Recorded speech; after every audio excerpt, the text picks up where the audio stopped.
igreja? Oh, glória! Graça e paz, amém? Aleluia. Toma teu assento. Agradecendo ao Senhor por esse culto maravilhoso.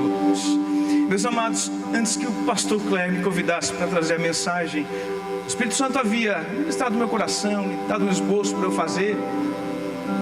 E eu tinha preparado, e quando ele me convidou, pulsou forte aqui dentro em trazer isso nesse lugar. E ainda estava orando ao Senhor. E quando fomos orar lá atrás, ainda o Senhor confirmou na oração a palavra a ser ministrada aqui nessa noite. Eu quero que tu abra a tua Bíblia junto comigo em 2 Crônicas, no capítulo 7. É a segunda vez que eu ministro essa palavra aqui na igreja. E não são muitas vezes que eu já preguei aqui, são poucas. Essa palavra chama a atenção do povo escolhido, do povo de Deus. 2 Crônicas, capítulo 7.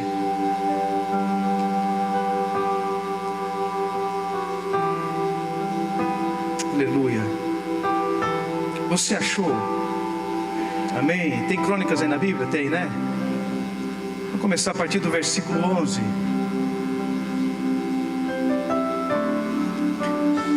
Assim Salomão terminou a casa do Senhor e o palácio real. Realizou com êxito tudo o que havia projetado fazer no templo do Senhor, bem como no seu próprio palácio. Então aconteceu que o Senhor apareceu a Salomão durante a noite e lhe declarou: eis que ouvi a tua oração e escolhi este lugar para mim como casa de sacrifício. Se eu fechar o céu para que não derrame chuva, ou ainda se ordenar aos gafanhotos que devorem toda a terra, ou mesmo uma praga sobre a minha própria gente, ou o meu próprio povo, e ele completa no 14 dizendo: e se meu povo, aleluia, que se chama pelo meu nome, se humilhar, orar, buscar a minha face e se afastar dos maus caminhos, dos céus o ouvirei, perdoarei o seu pecado e os seus erros e curarei a sua terra. Meus amados, olhando para hoje, culto da família, e se olharmos nos últimos dias da família, de repente a minha ou a sua tem faltado chuva, os gafanhotos têm devorado, a sequidão tem chega. E aqui nós olhamos Salomão terminando um sonho de seu pai Davi. Vontade imensa ele tinha sim de fazer um palácio, fazer algo estrondoso, mas não fez. Quem fez foi seu filho. Eu digo para você nessa noite, tem coisas que eu não vou conseguir fazer, mas eu tenho certeza que o Gabriel e o Daniel vão dar continuidade. Mas eu não posso deixar de falar aquilo que eu tenho visto e ouvido e plantado no coração deles. Então aqui está, finalizando a obra. Ele finalizou, deixou tudo muito bem feito. E diz a palavra que à noite ele foi orar. E orou ao Senhor. E por 20 anos o Senhor não falava com Salomão, e ele veio falar, e se alegrou do que Salomão fez, e escolheu aquele lugar para ele habitar. Mas ele disse: viu, Salomão, se porventura cessar a chuva, se porventura os gafanhotos vierem na minha gente, King James eu li diz assim, ou no meu povo, na tua Bíblia que tem aí, na minha gente, no meu povo, se houver sequidão, pode acontecer isso. Eu prego sempre isso, gente. Nós podemos sim passar por perrengues da vida, nós podemos passar por sequidão sim, nós podemos passar por dias difíceis, de que clamamos ao Senhor e parece que Ele não nos ouve, de que entramos na igreja, saímos e parece que a sua presença não está ali, e que burburinho de um canto e falaçada de outro. Mas há uma palavra do Senhor na nossa vida aqui nessa noite. Eu tirei por 4 palavrinhas extraí do texto para que a gente possa aprender nessa noite. E fiz uma frase dizendo: humilhar-se de todo o coração diante do Senhor, orar, falar com Deus, dialogar com Ele, reconhecer os nossos próprios erros e nos afastar deles. E por último, mudar completamente a atitude e se converter dos nossos maus caminhos. Eu digo nosso porque eu me incluo nessa palavra. O Senhor falou comigo antes de falar contigo. O Senhor me ensinou, chamou a minha atenção porque Ele me ama. E Ele chama a nossa atenção porque Ele nos ama, igreja. Você é ou não gente de Deus? Você é ou não o povo do Senhor? Se Ele diz: se meu povo que se chama pelo meu nome estiver passando por sequidão, por momentos difíceis, então vem uma contrapartida aqui. E quando eu pude olhar a palavra humilhar, se humilhar diante do Senhor, eu pude lembrar de um homem na Bíblia.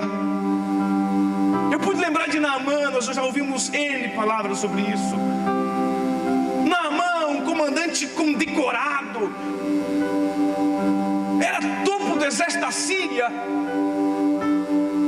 E diz a palavra do Senhor que ele se encontrou com umas infecções na pele. Ele se encontrou com lepra, com hanseníase. Mas na casa dele havia uma menina que, trazida como escrava, disse: se tu conheceres o profeta, eu tenho certeza que tu serás curado. E ele pegou e escreveu uma carta para o rei.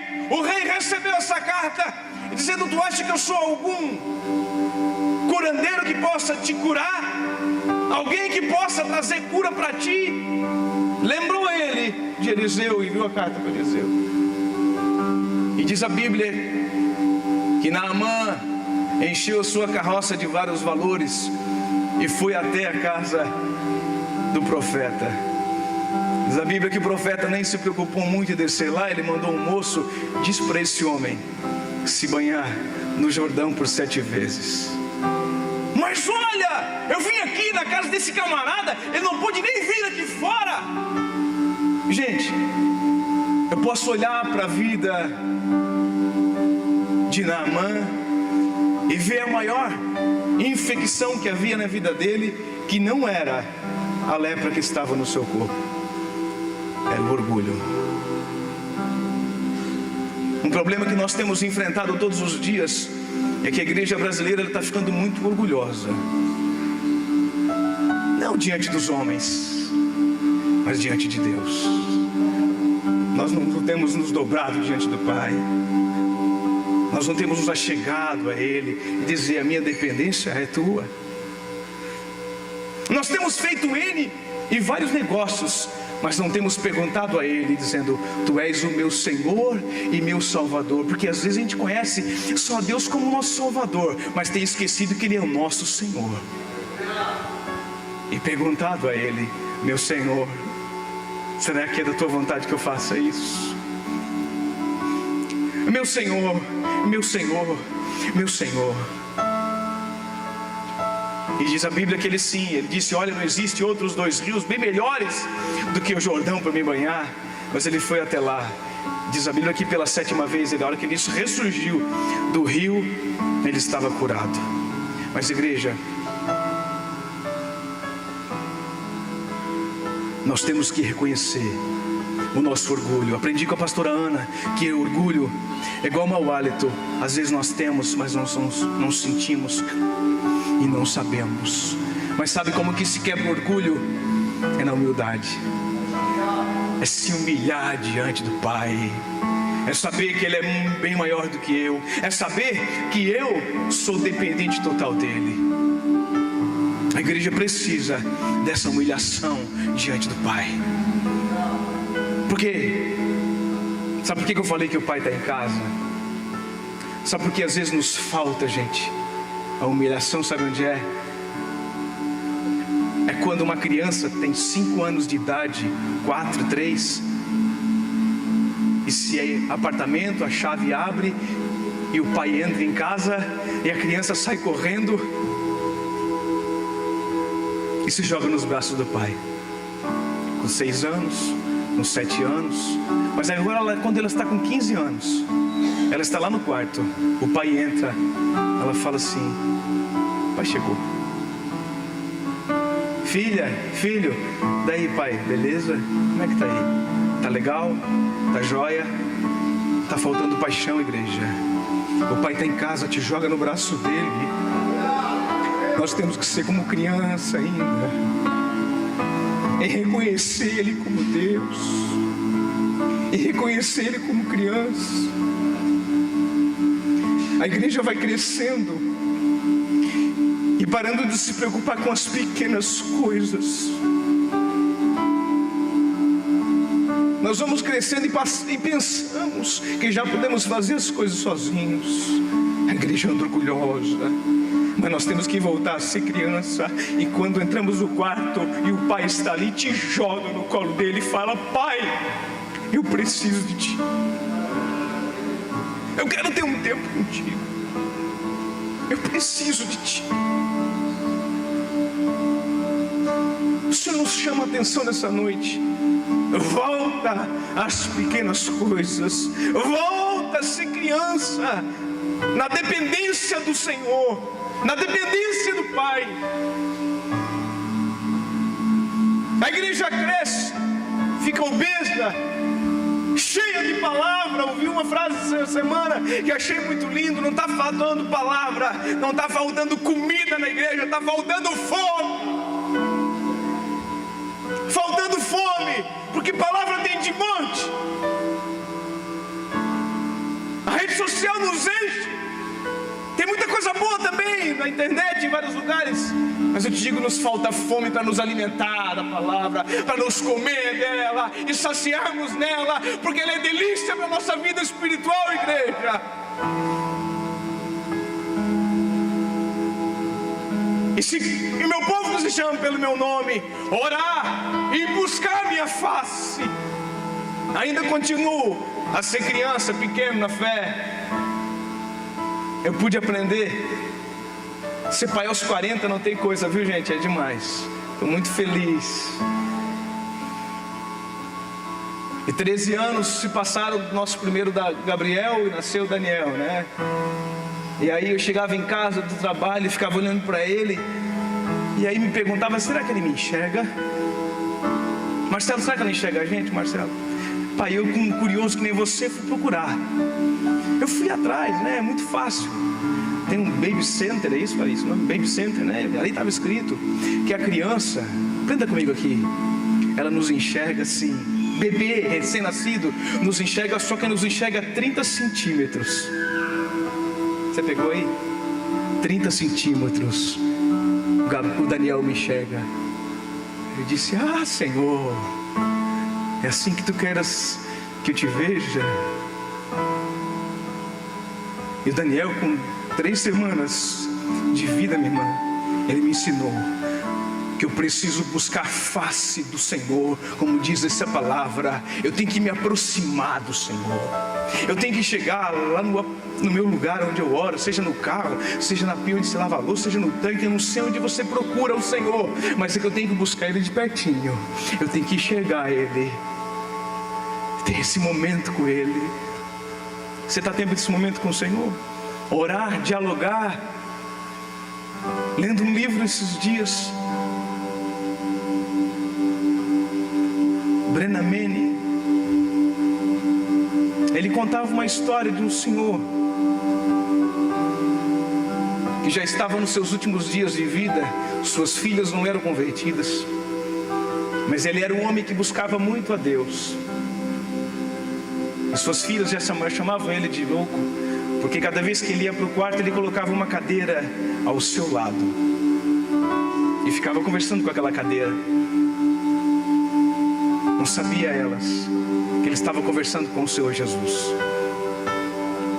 Ele conversava com ele de verdade, porque, gente, às vezes nós pensamos que a oração ela é muito cheia de floridos. Ó Deus eterno, tudo bem, existe sim, mas gente, a oração é tão simples, é um diálogo eu com o Senhor. Ele colocava nessa cadeira todos os dias e ficava horas e horas conversando com aquela cadeira. Para elas era uma cadeira, mas para ele era o Senhor Jesus. E diz a história, o Brennan fala que um dia elas abriram a porta do quarto e ele estava debruçado sobre a cadeira vazia. Ele morreu no colo de Jesus. Cristo maravilhoso, ele morreu no colo do Pai. Quantos dias nós temos feito isto por verdade, em falar as verdades para o Senhor? Se meu povo que se chama pelo meu nome orar e buscar a minha face, e contar mesmo o que nós passamos, as nossas mazelas, porque às vezes falamos da nossa vida para tanta gente, falamos dos nossos problemas para tanta gente, mas o próprio Senhor quer saber dos teus problemas, querido. Ele quer saber de tudo que você passa, o que está acontecendo contigo, porque Ele é teu Pai, Ele é o teu Senhor, não esquece disso. Ele quer saber. E nós somos ingratos. Nós somos ingratos que pensamos que escondemos a nossa vida dele, mas Ele nos conhece por inteiro.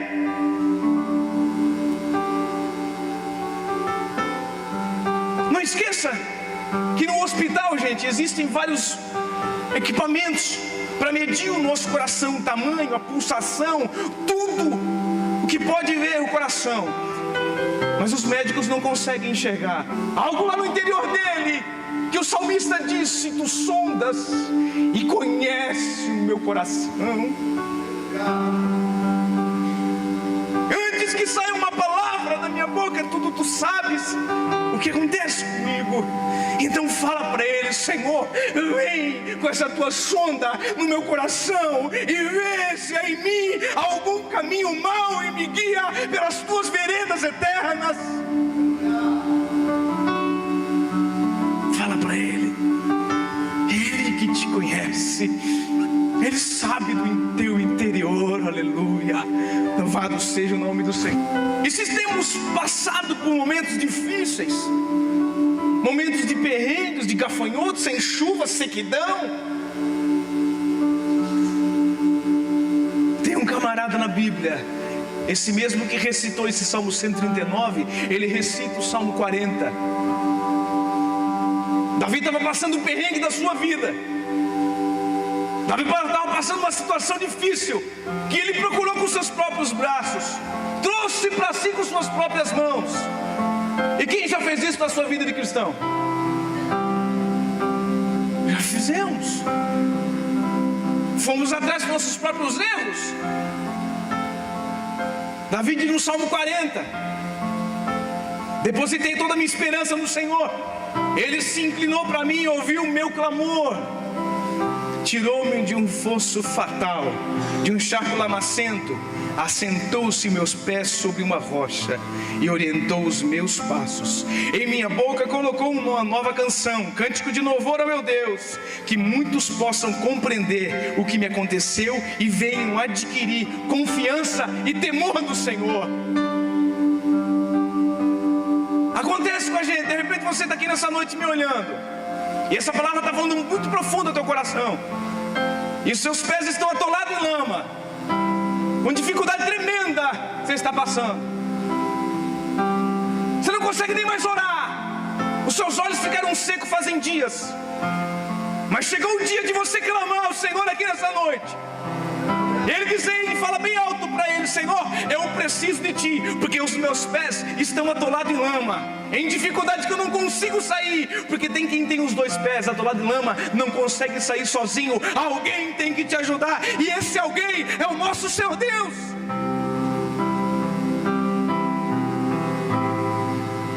Ele é presente aqui, eu posso sentir Sua presença. Já podemos sentir Sua presença no louvor. Eu posso ver olhos chorando nesse momento. Não por esse teclado que está tocando aqui atrás, não porque eu estou pregando aqui, mas o Espírito Santo está tocando no teu coração e convencendo você. Crê ou não, igreja? Eu creio muito bem nisso. Eu creio muito bem, porque o charco de lodo que eu estava, abro um parênteses, não estava nem no esboço isso. O charco de lodo que eu estava, nem você nem ninguém podia me tirar. O charco de lodo que eu estava era vivendo na casa de um traficante, em cima de uma mesa, produzindo crack e cocaína, há 20 e tantos anos atrás. E teve alguém que clamou pela minha vida, teve alguém que orou por mim. Eu sei que tem gente aqui também que já passou por essa dificuldade. Esse testemunho eu estou dando porque o Senhor quer falar contigo. Não sei quem é não, mas teve um dia que eu estendi minha mão para cima, eu não sabia nem orar. Eu só falei assim: eu preciso de ajuda, se tu existe. Por que eu fui falar nisso? Ele me tirou de lá, ele colocou os meus pés sobre a rocha, essa rocha de esquina mesmo, o Cristo vivo. Ele colocou um cântico novo na minha boca, e todos os dias eu posso dizer: em ti eu confio. Porque o salmista disse aqui no final que todos verão e temerão ao Senhor por tudo que aconteceu. Teme ao Senhor nessa noite, porque existe um Deus na terra ainda que olha por ti e olha por mim. Aleluia. Louvado seja o nome do Senhor. Depois a gente pode ver que na palavra do Senhor Ele disse que meu povo que se chama pelo meu nome orar, buscar minha face, se humilhar e se arrepender dos seus maus caminhos.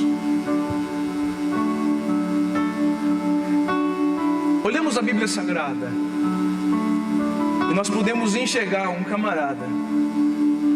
Eu me identifico muito com ele. De repente você também se identifica. Ele falou para Jesus que ia com ele até a morte. Ele falou: Pedro, Pedro, tu não vai não, Pedro.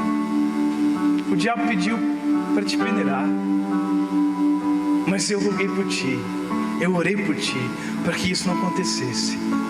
Pedro, o diabo quer arrancar tua fé totalmente fora, mas eu roguei por ti. Não, Senhor, eu vou contigo até a morte. Pedro, antes que o galo cante, você vai me negar 3 vezes. E saíram dali e foram orar no Getsemane. Para encurtar a história, não oraram nem por 1 hora. Jesus fez por 3 vezes chamar eles: e aí, vocês não oraram, não conseguiram velar aí por nem 1 hora? Vocês dormiram? Depois da 3ª oração, veio descendo ali os guardas, e Pedro olhou para aqueles camaradas que vinham ali. Ele tirou sua espada, Betinho. E uma vez eu estava pregando, eu falei que ele tinha arrancado o nariz do soldado. Eu falei, e o Pedro arrancou o nariz do soldado. Aí meu filho estava bem na frente, Marilu, falou assim: pai, é a orelha. Eu digo: bom, é verdade, filho, é a orelha, né? E Pedro arrancou a orelha de Malco ali. E Jesus veio com o super bonde, aquele fera ali, passou e já colou de volta. E disse: Pedro, calma, Pedro. Ô Pedro, se eu quisesse, Pedro, eu orava papai, e ele mandava um monte de anjos aqui, e acabava com essa história toda aí. Mas calma, Pedro, guarda essa tua espada. E levaram Jesus. E Pedro no Sinédrio apareceu, e olhando Jesus de longe, eles já estavam prendendo Jesus. E uma pessoa perguntou: tu não é um deles? Não sou. E pela 2ª vez a pessoa perguntou: também tu não é um deles aí? Tu não faz parte dos discípulos? Não, nem o conheço. E pela 3ª vez perguntaram, e o galo cantou. De longe a gente pode lembrar na palavra Jesus olhando para Pedro, e com um olhar de certo ele disse: Pedro, não te falei, Pedro? E ali no Sinédrio estava uma fogueira, diz a Bíblia, e Jesus foi preso, e levaram Jesus para a cruz, e Pedro não estava lá. Tiraram Jesus da cruz, levaram para a tumba lá de José de Arimateia, e Pedro também não estava mais lá com ele. Ressuscitou o Cristo vivo. Naquela manhã vieram embalsamar ele, e o anjo perguntou: o que fazes aqui? Ele não está mais aqui. Jesus também não estava ali.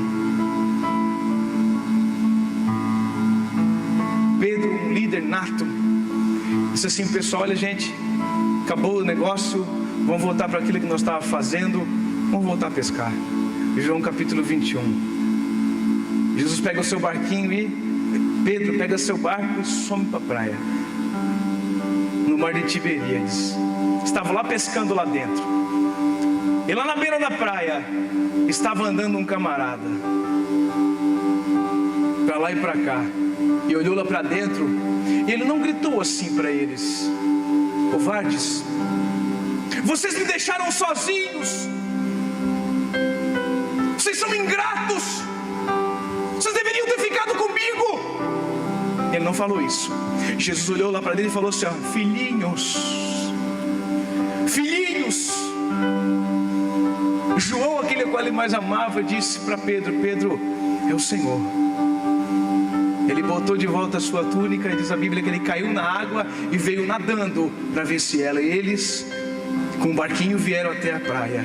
E chegaram na praia, Jesus estava de novo com aquela mesma fogueira que estava no Sinédrio. 2 lugares aparece fogueira: no Sinédrio e ali naquela praia. Jesus fazendo pão e peixe para eles. Quando Pedro olha para aquela fogueira e diz: ai, agora o negócio vai pegar para mim, agora o negócio vai ficar estreito, o homem vai querer falar comigo de perto. Eu peguei ele, conjecturando aqui. E ele já chegou àquela fogueira. Ele disse: comam todos. E ele perguntou para Pedro: Pedro, tu me ama mais do que estes? Sim, Senhor, eu te amo, então apacenta as minhas ovelhas. Pedro, tu me amas, Pedro? Sim, Senhor, eu te amo, então apacenta as minhas ovelhas. E pela 3ª vez ele perguntou: Pedro, tu me amas, Pedro? Claro, Senhor, eu te amo, então apacenta as minhas ovelhas. Sabe o que eu encontro aqui, gente? Eu encontro aqui um Jesus de uma justiça tão grande, de uma misericórdia tão grande, para perdoar um homem que andou com ele, que esteve próximo dele, mas teve a sensação de negá-lo. Ele restaurou a comunhão de Pedro naquela hora ali, no amor dele. Porque se nós olhássemos com a nossa justiça e com nossos olhos de bondade, nós nunca perdoaríamos Pedro pelo que ele fez. Porque nós saberíamos que Ele é o Senhor, que Ele é Deus. Como, Pedro, tu pode fazer isso com Deus, com o Senhor? Mas que pena, nós não temos a justiça do Pai. Porque a minha bondade é a minha justiça, é a tua bondade e a tua justiça como trapo de imundícia diante do Senhor. Mas o Senhor olhou para Pedro e disse: Pedro, tu me amas? Eu aprendi isso, quero te passar. Há 4 tipos de amores na Bíblia, e entre 2 amores, esse é representado nessa frase, onde Jesus pergunta para Pedro. Quando Pedro pergunta para ele, quando Jesus pergunta para Pedro, ele pergunta assim: Pedro, tu agapas-me? Ele falou: sim, Senhor, eu te fileio. Eu não te amo com o mesmo amor que tu me amas, mas eu te amo com amor de filho. Pedro, tu agapas-me? Sim, Senhor, eu fileio-te. Gente, nós nunca conseguiremos amar o Senhor com o amor que Ele nos ama, mas nós amamos o Senhor com o amor que Ele nos deu. Cadê o seu amor pelo Senhor? Ele nessa noite, Ele pergunta: tu me amas? Sim, Senhor, eu te amo. Fala para Ele: então apacenta as minhas ovelhas. Gente, aqui não só Ele restaurou a comunhão de Pedro, como Ele restaurou o ministério de Pedro. Ele restaurou o ministério de Pedro. Isso tinha acabado. A Bíblia diz: a túnica que Pedro coloca de volta era uma túnica de pescador. Pedro, ele tinha jogado para trás, ele tinha enjoado do seu ministério, ele tinha desistido daquilo que o Senhor tinha depositado na sua vida. Mas o Senhor Jesus nunca desiste daquele ao qual Ele escolhe. Se você tem desistido do teu ministério, desistido daquilo que o Senhor pediu para você fazer, Ele nessa noite, Ele restaura a comunhão e restaura as tuas mãos para continuar a fazer aquilo que Ele pediu para você fazer.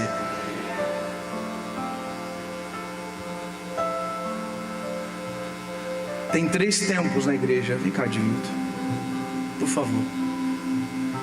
A igreja passa por 3 tempos.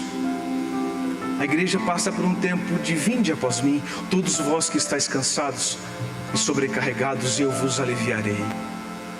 Esse tempo aqui, nós já chegamos com toda a pressão que nós estamos na vida, todo o jugo que nós estamos na vida.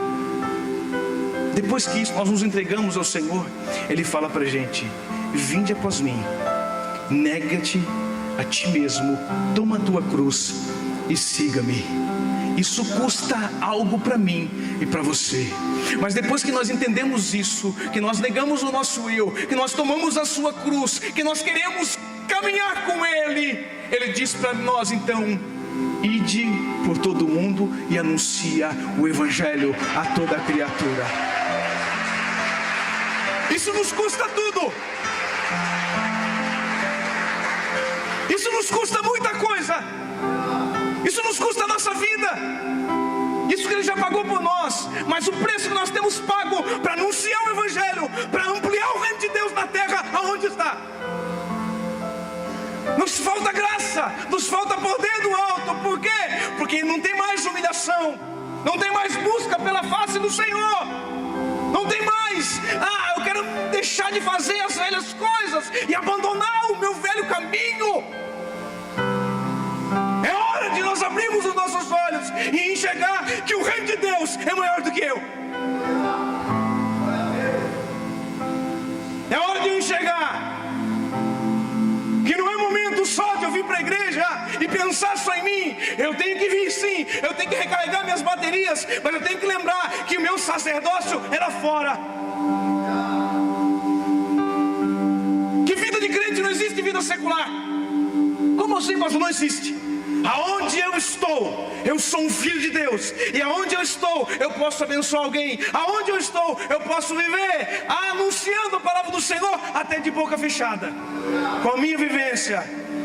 Ouvi uma frase essa semana dizendo que eu não me preocupo mais com os outros do que eles acham de mim. Me preocupo com os outros do que eles estão achando de mim. Estou vivendo com Cristo. A minha vida e a sua, como está em anunciar o Senhor aonde eu estou? Porque queremos achar sim problemas aonde estamos, mas temos que ser humilde bastante e dizer: o problema sou eu. O problema sou eu. Por quê? Porque o culto não para. Isso é uma reunião de adoração, porque o culto ele continua na minha casa. O culto ele continua aonde eu estou. O culto continua no meu carro. O culto continua. O culto continua. Fica de pé.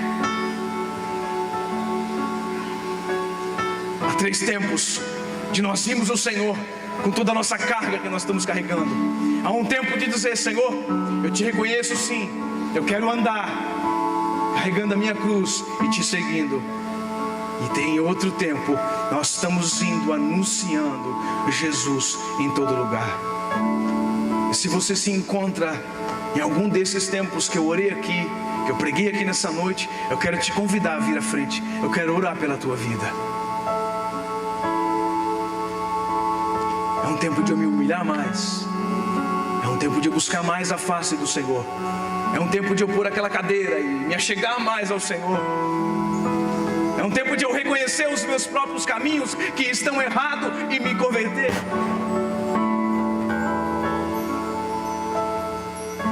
E é um tempo de eu mudar completamente e reconhecer que eu sou o errado do negócio e preciso da sua chuva sobre mim.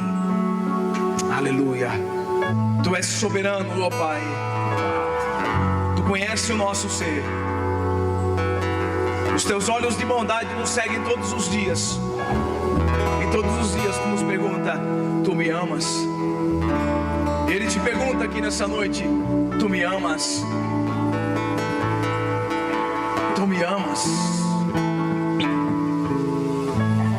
E quantas vezes nós negamos a Ele? Com os nossos atos. Quantas das vezes nós negamos ao Senhor com as nossas atitudes?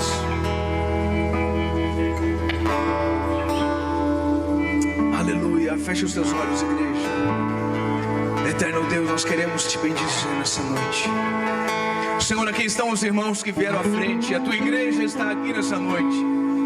Nós oramos, Senhor, por essas vidas, para que sejam tocadas, para que sejam encharcadas, Senhor, na tua presença, pelo teu poder aqui nessa noite.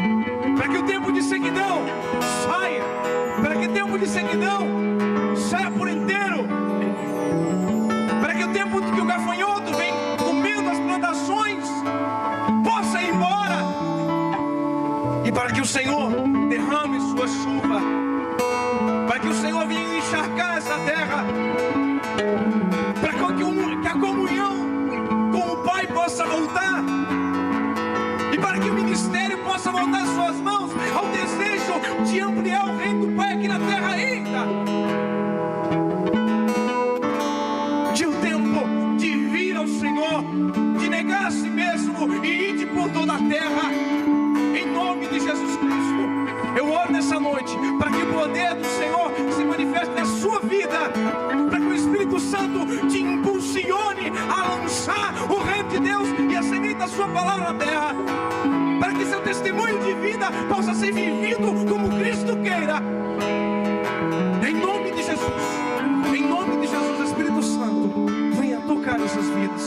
Eu te peço em nome de Jesus, seja tocado aqui nessa noite, irmão. Seja tocado aqui nessa noite. O Senhor está aqui com as suas mãos de poder. Eu não vou impor as mãos sobre ti, mas Ele está impondo as mãos sobre você, porque Ele